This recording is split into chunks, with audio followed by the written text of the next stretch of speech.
উনি নির্বাচন করছেন, তো আমি যখন স্বতন্ত্র করতে চাচ্ছিলাম উনি বলল যে আসো একসাথে করি, তাহলে আমাদের নির্বাচন করা প্রচারণা সব জায়গায় একে অপরের পরিপূরক বা সাহায্য করতে পারবো।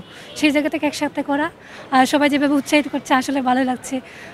আমি মনে করছি আমার যে এতদিনের অ্যাক্টিভিজম, এই যে নারীদের নিয়ে কাজ করা, সেই জায়গা থেকে আমি মনে করছি নারী শিক্ষার্থীরা আমাকে পছন্দ করবে।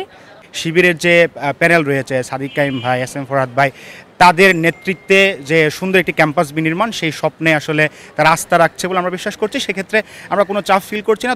না, চাপ আসার কিছু নেই, কারণ প্রথমে একটু বলি এটা শিবির প্যানেল না। আমরা প্রথমেই আসলে যেটা বলতে চাই, ডাকসু অনেক দিন পরে হচ্ছে, প্রায় 5 বছর পরে। সো ডাকসু নির্বাচনকে অবশ্যই আমরা স্বাগত জানাই। ক্যাম্পাসে যারা অ্যাক্টিভিজম করছে তাদের সবার স্বপ্ন থাকে যে বিশ্ববিদ্যালয় শিক্ষার্থীদের যে একমাত্র বৈধ প্ল্যাটফর্ম, এই প্ল্যাটফর্মে রিপ্রেজেন্ট করে শিক্ষার্থীদের জন্য কাজ করা। তো আমরা মনোনয়ন ফর্ম উত্তোলন করেছি, আজকে জমাও দিয়েছি আমাদের যে ঐক্যবদ্ধ শিক্ষার্থী জোট, সেই জোটের পক্ষ থেকে।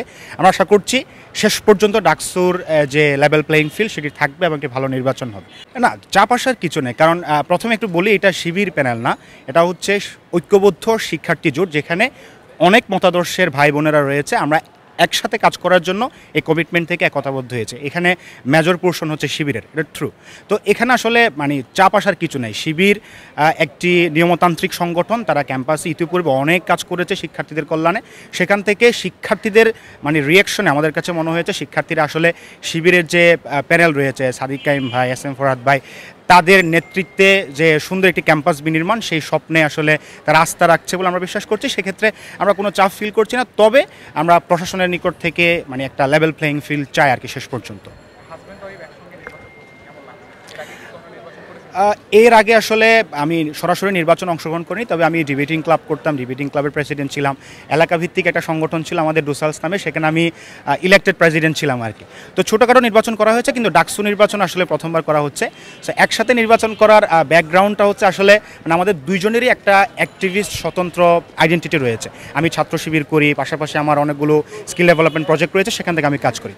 ও একটা প্ল্যাটফর্ম রয়েছে অ্যাকশন ফর কমিউনিটি ট্রান্সফরমেশন, সেখান থেকে ওরা অ্যাক্টিভিজম করে। তো সেখান থেকে ওর একটা স্বতন্ত্র অ্যাক্টিভিস্ট আইডেন্টিটি রয়েছে, আমাদের একটা রয়েছে। তো দুজনেরই ডাকসু করার ইচ্ছা ছিল, তো ভালো হয়েছে।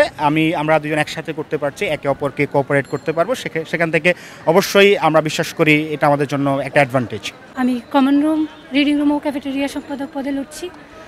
আমার অনুভূতি ভালোই, একসাথে করছি, সবাই উৎসাহিত করছে, অভিজ্ঞতা ভালোই, মানে অনুভূতিটাও ভালো লাগছে আসলে।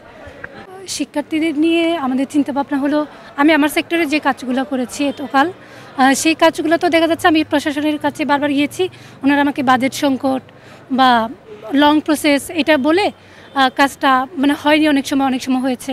সেই জায়গা থেকে মনে করছি আমি যদি ডাকসু করি, উঠে আসি, তাহলে এই কাজটা আমি অফিসিয়ালভাবে মানে নিজের তত্ত্বাবধানে করতে পারবো। সেই সাথে শিক্ষার্থীদের জন্য লং টার্মে কাজ করার সুবিধা পাবো বলে আশা করছি। আমি মনে করছি আমার যে এতদিনের অ্যাক্টিভিজম, এই যে নারীদের নিয়ে কাজ করা, সেই জায়গা থেকে আমি মনে করছি নারী শিক্ষার্থীরা আমাকে পছন্দ করবে, তারা ভোট দিবে, উঠে আসবো। সেই সাথে নারীদের যে কলাভবনের কমন রুম, বিভিন্ন ক্যাফেটেরিয়ার খাবারের মান, আর নারীদের সুস্বাস্থ্য, এই জিনিসগুলো নিয়ে আমি কাজ করছিলাম এতকাল এবং ভবিষ্যতে করব। এটা আসলে ভালোই, মানে উনি নির্বাচন করছেন, তো আমি যখন স্বতন্ত্র করতে চাচ্ছিলাম উনি বলল যে আসো একসাথে করি, তাহলে আমাদের নির্বাচন করা প্রচারণা সব জায়গায় একে অপরের পরিপূরক বা সাহায্য করতে পারবো। সেই জায়গা থেকে একসাথে করা, সবাই যেভাবে উৎসাহিত করছে আসলে ভালো লাগছে।